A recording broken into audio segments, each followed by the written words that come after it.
Salam sejahtera, salam damai. Hari ini adalah hari yang spesial, hari Minggu kita merayakan kebaikan Tuhan dalam hidup kita. Khususnya sampai dengan bulan Desember ini kita ada di dalam pemeliharaan Tuhan yang sangat sempurna. Mari kita berdoa sebelum kita mendengarkan firman Tuhan ini. Tuhan Yesus, terima kasih Tuhan. Kalau saat ini Bapa, Engkau telah memelihara kehidupan kami dengan sangat baik sekali. Dan kami mau mendengar firman-Mu, berbicaralah secara pribadi kepada setiap hati kami. Dalam nama Yesus, semua katakan amin. Saudara terkasih, kita tahu Natal itu adalah kedatangan Tuhan Yesus ke muka bumi ini. Dan oleh karena Tuhan, maka Ia Sang Juru Selamat telah menebus kita. Sehingga kita yang dari berdosa akhirnya kita menerima suatu keselamatan yang kekal. Dan hari ini Tuhan mau kasih pesan penting buat kita. Pesan penting di akhir tahun ini, di mana kalau yang namanya pesan penting itu udah pasti harus dilakukan. Yang namanya pesan penting itu bukan pesan yang sekedarnya aja. Tetapi sebuah pesan yang benar-benar Tuhan mau supaya kita semua melakukannya di dalam kehidupan kita. Untuk itu ada dua hal pesan penting yang Tuhan akan ingatkan kita. Yang pertama pesan pentingnya adalah di dalam Matius 28 ayatnya yang ke-18. Tuhan berkata demikian. Yesus mendekati mereka dan berkata, "Kepadaku telah diberikan segala kuasa di sorga dan di bumi." Lihat, dari ayat ini kita tahu ada satu pesan yang Tuhan Yesus katakan sendiri dari kehidupannya, yaitu dia berkata bahwa ia telah menerima segala kuasa di sorga dan di bumi. Artinya yang pertama pesannya adalah tidak ada yang menandingi kuasa Tuhan Yesus Kristus. Tuhan bisa bicara begitu. Kenapa? Karena memang Dia berkuasa. Tuhan berkuasa melakukan apa aja. Bahkan di ayat tadi dikatakan Dia berkuasa atas surga. Dia berkuasa atas kehidupan kekal. Dia berkuasa atas bumi ini. Segala isinya, segala yang terjadi di atas muka bumi ini. Tuhan berkuasa. Sehingga Ia pun berkuasa untuk melepaskan kita dari kehidupan kita yang gelap. Tuhan Yesus memberikan kepada kita pengampunan. Dan itulah karya terbesar yang kita terima dari kehidupan. Sehingga kita kelak bisa tinggal bersama dengan Tuhan di surga. Kolose 1 ayat 13 dan 14 berkata, "Ia telah melepaskan kita dari kuasa kegelapan dan memindahkan kita ke dalam kerajaan anaknya yang kekasih. Di dalam Dia kita memiliki penebusan, yaitu pengampunan dosa." Yes, Tuhan berkuasa. Jadi, siapakah Tuhan Yesus Kristus itu? Dia adalah Raja di atas segala raja, Tuhan di atas segala Tuhan. Dia yang empunya kuasa baik di surga maupun di bumi. Saya satu kali pernah pergi ke sebuah toko roti. Lalu di toko roti ini saya mau beli roti dan hari itu saya mau borong rotinya. Saya beli tuh yang banyak rotinya, gak cuma 1, gak cuma 5, gak cuma 10, tapi saya beli puluhan. Lalu saya bilang sama mbaknya, "Mbak, kasih diskon dong mbak, ini udah beli banyak." Terus mbaknya bilang apa? "Gak bisa bu, saya cuma kerja di sini." Terus saya bilang, "Masa sih mbak gak dikasih diskon sedikit aja?" Terus mbaknya bilang, "Bu, saya gak punya kuasa bu untuk kasih diskon. Saya bukan pemiliknya," kata dia begitu. Kemudian akhirnya saya bilang, "Ya udah deh, kalau gak dapat diskon ya gak apa-apa juga." Terus kita jalan ke kasir, pada saat kita jalan ke kasir untuk bayar, tiba-tiba mbaknya ngomong gini sama saya, nah itu bu yang lagi masuk, itu pemiliknya." Jadi saya lihat ke pintu dong, ada seorang wanita yang masuk dan berjalan ke arah kami. Ternyata dia pemilik toko rotinya. Dan tidak disangka-sangka, ternyata dia mengenali saya karena saya pernah berkhotbah di gereja dia. Lalu dia menyapa saya dan berkata, "Wow, Pastor Livi lagi di sini?" Saya katakan, "Oh iya, lagi beli roti." Kemudian dia nengok ke arah mbaknya dan nanya, "Mana roti yang dibeli?" Dan mbaknya bilang, "Ini beli 50." Dan apa yang terjadi? Ibu itu bilang, "Saya kasih diskon 50%. Lihat, Kenapa ibu ini bisa kasih diskon dan kenapa mbaknya nggak bisa kasih diskon? Karena ibu ini adalah pemiliknya. Ibu ini punya kuasa atas tokonya. Ibu ini punya kuasa atas barang-barang yang dia jual. Tuhan kita juga sama. Dia punya kuasa untuk melepaskan kita dari dosa kita. Dia punya kuasa untuk menyembuhkan kita. Dia punya kuasa untuk memulihkan kehidupan kita. Mungkin saat ini masa pandemi membuat kita bangkrut, masa pandemi membuat kita mengalami kesulitan. Masa pandemi bisnis kita gagal, keuangan kita morat-marit. Tetapi Tuhan punya kuasa untuk memelihara kehidupan kita. Tuhan punya kuasa untuk membantu kita di dalam segala kesulitan kita. Kemudian dalam ayat selanjutnya, di dalam Kolose 1 ayat ke-15 dan 17 dikatakan, Ia adalah gambar Allah yang tidak kelihatan, yang sulung, yang lebih utama dari segala yang diciptakannya. Karena di dalam Dialah telah diciptakan segala sesuatu, yang ada di sorga maupun yang ada di bumi, yang kelihatan dan yang tidak kelihatan, baik singgasana maupun kerajaan, baik pemerintahan maupun penguasa. Segala sesuatu diciptakan oleh Dia dan untuk Dia. Dia ada terlebih dahulu dari segala sesuatu dan segala sesuatu ada di dalam Dia. Ayat ini menunjukkan betapa hebatnya Tuhan kita. Ayat ini menunjukkan bahwa Dia lebih utama dari segala sesuatu. Ayat ini membuktikan Dia yang menciptakan segala-galanya, baik di sorga maupun di bumi, baik kerajaan-kerajaan, pemerintah-pemerintah. Tuhan yang menciptakannya. Jadi kenapa kita harus ragu-ragu lagi dengan Tuhan kita Yesus Kristus? Apa yang kita ragukan? Kalau Dia adalah segala-galanya di dalam kehidupan kita, Dia bisa lakukan apa aja. Dan kelak kita akan melihat kebesarannya bukan cuma saat kita hidup di muka bumi saja. Tetapi kebesarannya di surga adalah hal yang tidak bisa kita bayangkan. Sangat amat mengagumkan. Bukankah semua kerinduan kita untuk bisa masuk ke dalam surga? Bukankah kerinduan kita setelah kita menutup mata, kita tinggal bersama-sama dengan Tuhan dan mengalami kebaikannya? Tentu saja. Nah, satu kali nih saya pernah pertama kali pergi ke Disneyland di Amerika. Karena saya sejak lulus SMA saya berangkat ke Amerika untuk sekolah di sana. Saat itu saya belum pernah ke Disneyland sama sekali dalam hidup saya.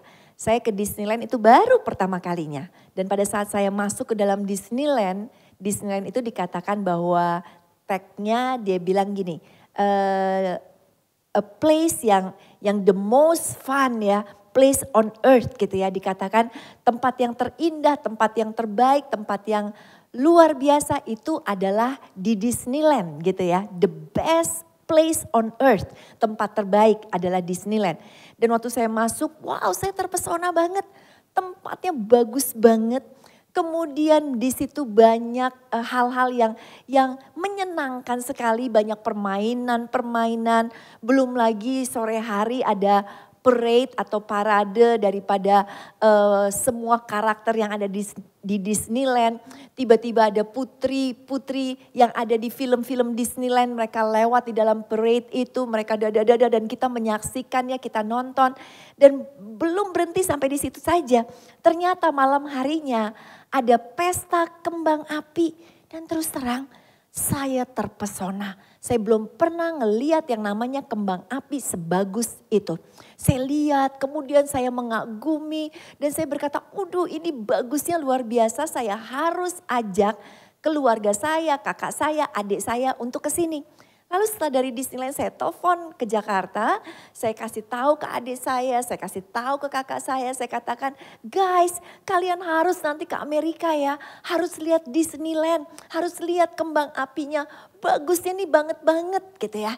Dan saya bersyukur banget ketika mereka akhirnya bisa datang ke Amerika dan mereka juga mengagumi Disneyland, mereka juga senang dengan Disneyland.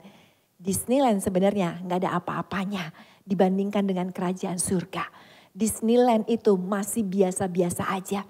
Kita punya Tuhan yang gak bisa dikatakan dengan perkataan apapun kehebatannya. Kalau dikatakan the best place on earth adalah Disneyland, tempat terbaik. tidak bisa disejajarkan dengan kelak tempat yang namanya surga. Tuhan kita dahsyat, Tuhan kita luar biasa. Sehingga ada lagunya berkata, sebab kau besar, perbuatanmu ajaib, tiada seperti engkau. Seperti gitu kan? Karena emang benar, kita nggak akan bisa menemukan apapun, sehebat apapun seperti yang namanya Tuhan kita Yesus Kristus. Jadi pesan yang pertama, Tuhan mau meyakinkan kita kembali bahwa hanya ada satu nama, nama Yesus yang paling berkuasa. Pesan yang kedua, kalau kita lanjut di dalam ayat Matius 28 ayat 19 sampai dengan 20, setelah Tuhan Yesus berkata bahwa telah diberikan kepada dirinya kuasa di surga maupun di bumi, Tuhan lalu lanjutkan. Perkataannya adalah, karena itu pergilah, jadikanlah semua bangsa muridku dan baptislah mereka dalam nama Bapa dan Anak dan Roh Kudus. Dan ajarlah mereka melakukan segala sesuatu yang telah kuperintahkan kepadamu. Dan ketahuilah aku akan menyertai kamu senantiasa sampai kepada akhir zaman. Lihat saudara, ayat ini mengatakan kepada kita satu pesan yang sangat penting, amanat yang sangat penting. Yaitu supaya kita menyaksikan kehebatan Tuhan, memberitakan Injil supaya banyak orang yang tahu dan mereka terima Tuhan sebagai Tuhan dan Juru Selamat dalam kehidupan mereka. Yang dikasih perintah ini, yang dikasih pesan ini bukan hanya pendeta aja. Bukan hanya orang-orang yang sudah melayani di dalam gereja. Tetapi Alkitab Anda semua juga ada ayat ini. Di dalam Alkitab Anda juga tertulis perintah ini di mana saudara harus pergi untuk memberitakan kebesaran Tuhan. Jadi tugas ini bukan cuma tugas gereja saja, tetapi tugas Anda juga untuk melakukannya. Banyak kita belum bergerak, banyak kita sudah diselamatkan, banyak kita sudah tahu surga itu indah kelak. Banyak kita sudah tahu hidup di dalam Tuhan itu banyak hal-hal baik yang kita terima. Tapi kita belum membagikannya kepada orang lain. Kita masih takut, kita masih belum mengajak mereka. Kita masih hanya memberkati diri kita saja. Satu kali di sebuah jalan raya di Jakarta ini yang ada busway-nya, mobil kami lewat. Kemudian pada saat mobil kami lewat, saya dengan teman-teman saya, kemudian saya lihat di arah balik, itu banyak motor-motor yang nakal, yang mereka masuk ke jalur busway.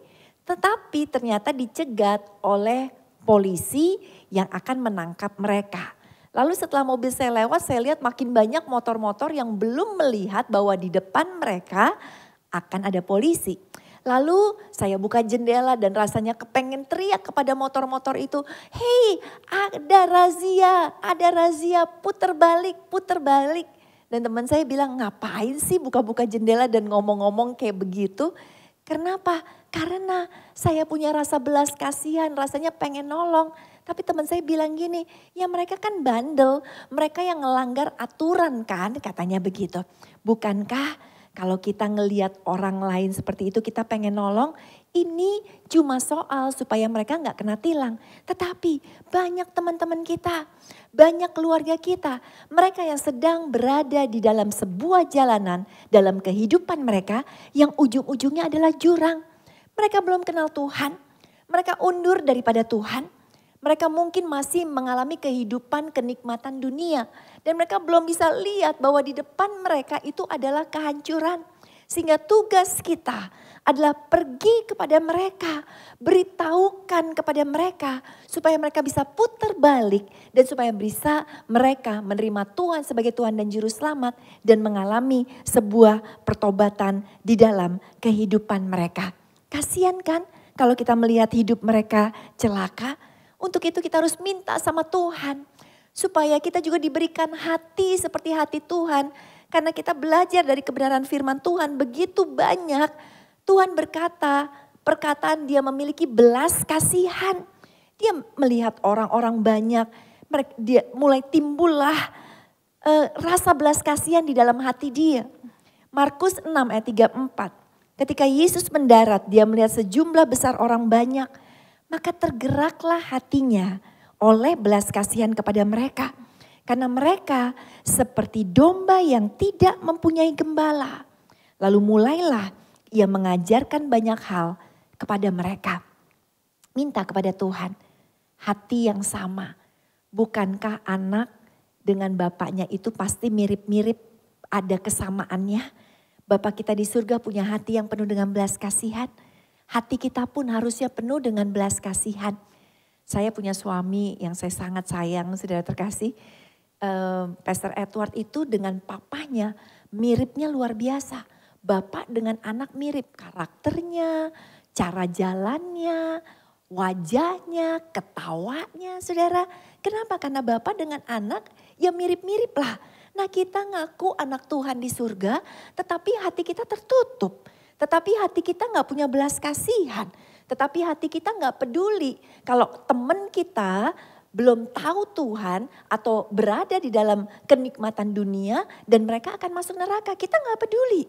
Nah, tapi waktu kita bilang, Tuhan berikanku hati seperti hatimu. Ada lagunya juga kan ya. Berikanku hati seperti hatimu. Seperti gitu kan. Yang penuh dengan belas kasihan. Supaya waktu kita lihat teman-teman kita, keluarga kita, mungkin orang tua kita yang mereka hidupnya gak kenal Tuhan. Mereka hidupnya sia-siakan kehidupan mereka. Atau mereka masih aja berdosa di dalam kehidupan mereka. Kita punya belas kasihan. Gimana caranya supaya kita bisa memberitakan kebenaran firman Tuhan kepada mereka? Yang pertama caranya doakan terlebih dahulu. Doakan mungkin orang tua kita yang masih terikat dengan kuasa kegelapan. Yang masih suka pergi ke dukun, yang masih suka pergi ke orang-orang pintar, yang benar-benar hidupnya ditentukan oleh apa kata manusia, bukan apa kata Tuhan. Doakan, doakan setiap orang yang kita punya belas kasihan terhadap mereka, supaya mereka pun bisa kenal Yesus. Yang kedua, yang harus kita lakukan, bangun hubungan dengan mereka. Mulai bergaul, mulai berteman dengan mereka. Kemudian yang ketiga yang bisa kita lakukan, bantu mereka memenuhi kebutuhan mereka. Tunjukkan kepada mereka bahwa kita mengasihi mereka. Tunjukkan bahwa kita siap untuk membantu mereka. Bukankah Tuhan kita juga datang untuk menolong kita? Dan sekali lagi kita anak Tuhan. Kita juga mau menjadi anak-anak yang suka menolong sesama kita. Sehingga pada saat kita lakukan pesan penting tersebut, kita tahu Tuhan bilang akan menyertai kita. Gak perlu takut. Kenapa? Karena kita tahu kita sudah menjalankan amanat penting yang Tuhan sudah berikan kepada kita. Untuk itu di akhir tahun ini kembali Tuhan ingatkan dua pesan penting ini. Yaitu satu, untuk meyakinkan kita kembali tidak ada nama lain selain nama Tuhan Yesus Kristus yang berkuasa atas surga dan bumi.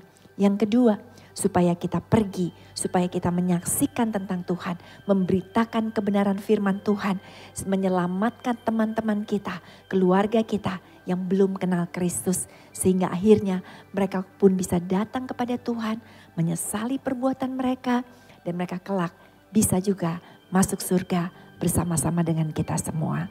Yes, dan saya yakin waktu kita lakukan itu, nama Tuhan dipermuliakan, malaikat di sorga bersorak-sorak luar biasa. Mari kita tundukkan kepala. Tuhan Yesus, terima kasih untuk pesan-Mu hari ini yang mengingatkan kami. Pesan penting yang berlaku bukan hanya untuk pendeta saja, tetapi untuk setiap kami ya Tuhan. Untuk itu Bapa, kami sekarang semakin yakin nama-Mu besar, nama-Mu berkuasa, tidak ada nama lain. Sehingga kami yakin Tuhan, kuasa Tuhan bekerja di dalam kehidupan kami. Dan saat ini Tuhan, kami teringat nama-nama teman-teman kami, keluarga kami yang masih hidupnya di dalam dosa. Tuhan, jamah hati mereka, bukakan mata rohani mereka, sehingga mereka pun akan mengenal Yesus sebagai Tuhan dan Juru Selamat dalam kehidupannya. Terima kasih Tuhan, kami siap untuk bersaksi, menyaksikan kebesaran Tuhan, menyaksikan apa yang telah Engkau perbuat di dalam kehidupan kami. Dan lagi-lagi nama Tuhan pasti akan dipermuliakan. Terima kasih Tuhan Yesus, hanya di dalam nama Yesus sama-sama katakan amin. Begitu banyak kebaikan Tuhan yang telah Tuhan berikan di dalam kehidupan saya dan Anda semuanya. Dan salah satu bentuk rasa syukur kita kepada Tuhan adalah dengan memberi bagi Dia. Saat ini diberikan kesempatan bagi kita untuk menunjukkan kasih kita, rasa syukur kita. Saudara bisa mentransfer setiap persembahan saudara kepada nomor yang tertera di layar ini. Terima kasih Tuhan untuk setiap persembahan anak-anakmu. Ini hari Minggu, hari yang baru, hari yang penuh dengan sukacita. Dan berkat-Mu turun menyertai setiap kami mulai dari hari ini sampai selama-lamanya. Tuhan memberkati. Happy Sunday.